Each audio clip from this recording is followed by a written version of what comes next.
Benvenuti tifosi del Napoli. Mettete mi piace al video e iscrivetevi al canale per rimanere sempre aggiornati sulle novità del nostro amato club. Umberto Chiariello ha anche parlato della trattativa per Ndoye del Bologna.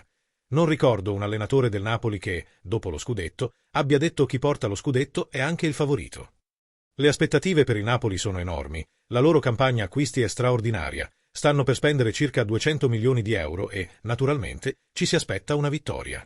Tutti dicono che hanno ampliato il distacco dai rivali, ma nessuna squadra in precampionato ha una rosa pronta. Al Napoli mancano solo 3 giocatori, e uno è in arrivo, il cotitolare Milinković-Savić.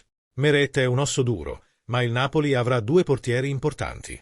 Non amo particolarmente Milinković-Savić, ma non posso fare a meno di dire che l'anno prossimo si è rivelato davvero eccezionale, impressionante in alcune partite, con quel rinvio impressionante. E poi c'è sempre Juanlu Sanchez in giro, e la saga di Ndoye con l'arrivo del Nottingham. Ndoye non si muove come Beukema. Suo padre ha detto che volevamo andare al Napoli, e l'entourage non si sta comportando molto bene, e devo dargli una bella lavata di capo. Non si può raggiungere un accordo con il Napoli, poi con il Nottingham, e poi dire al Bologna di negoziare un rinnovo. Vuoi venire o no? Devi prendere posizione, e questa opinione è fondamentale. Non va bene. Se vuole venire, deve dirlo perché non può durare per sempre. Il Napoli ha offerto oltre 30 milioni di euro, più Zaniolo, che vale almeno 7 milioni dopo una buona stagione. Il ragazzo deve prendere posizione, altrimenti andrà altrove. Mi sto arrabbiando per questa storia, il suo atteggiamento mi dà fastidio. Ho apprezzato molto Beukema, che è stato chiaro, serio e si è presentato al ritiro, non come Osimhen, ma è stato cristallino e non ha costretto il Bologna a fare nulla, anzi ha ribaltato la trattativa. Ndoye non può stare con un piede in 3 campi. Non va bene. Iniziamo male. Spero che questo messaggio arrivi alle persone giuste. Non si può giocare a 10 tavoli. Nella vita bisogna prendere posizione. Conte vuole persone legate alla maglia.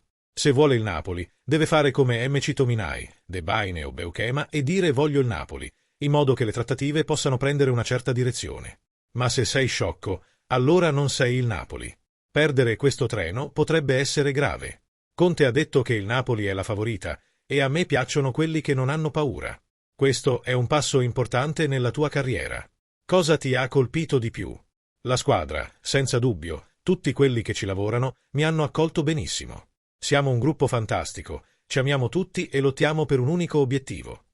Conte migliora sempre i suoi giocatori, cosa può aspettarsi di più da te? Non dovrei essere l'unico a giudicare l'allenatore. Ha già vinto molte partite, ha molta esperienza in Italia e all'estero. Posso solo imparare da lui tatticamente e mentalmente, che è uno dei suoi punti di forza. Lukaku è il tuo compagno d'attacco. Ci sono caratteristiche che ammiri?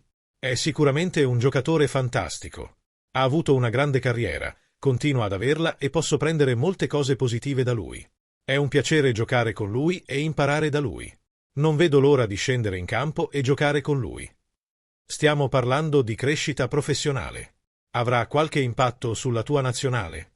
Hai parlato con Gattuso? Abbiamo parlato con il mister quest'estate. Mi ha chiesto come stavo. Sono arrivato qui pensando alla nazionale, e il Napoli è sempre stato il mio unico obiettivo, la mia prima scelta. Insieme al direttore, al presidente e al mister, mi volevano davvero. È un percorso che è appena iniziato e potrebbe benissimo concludersi con il mondiale. Devo giocare bene le mie carte e lavorare settimana dopo settimana. Quali sono i 3 motivi per cui hai scelto il Napoli? Dal punto di vista competitivo, è il posto migliore per me. Ho l'opportunità di dimostrare le mie capacità. Il Napoli è campione d'Italia e ha dimostrato tutte le sue qualità. È una grande differenza rispetto all'Inghilterra, ma mi entusiasma anche molto. Ho la voglia e la capacità di competere a questo livello. Il clima è diverso dall'Inghilterra e volevo dimostrare di poter giocare ai massimi livelli. Quando Manna è venuto a mostrarmi il progetto, ero entusiasta. Penso che il Napoli sia stata la scelta migliore per me. Quali sono le tue aspettative per la Serie A? Ci sono tante squadre di alto livello in questo campionato, ma il nostro obiettivo è fare bene sotto ogni aspetto. Speriamo di arrivare il più in alto possibile in classifica e di fare un buon percorso. Devo vedere come mi adatto alla squadra. Il Napoli è una storia diversa da quella a cui ero abituato al Manchester City. È un'esperienza nuova per me, ad alto livello, e sono molto contento. Sono appena arrivato e ho tempo per adattarmi, sono molto rilassato.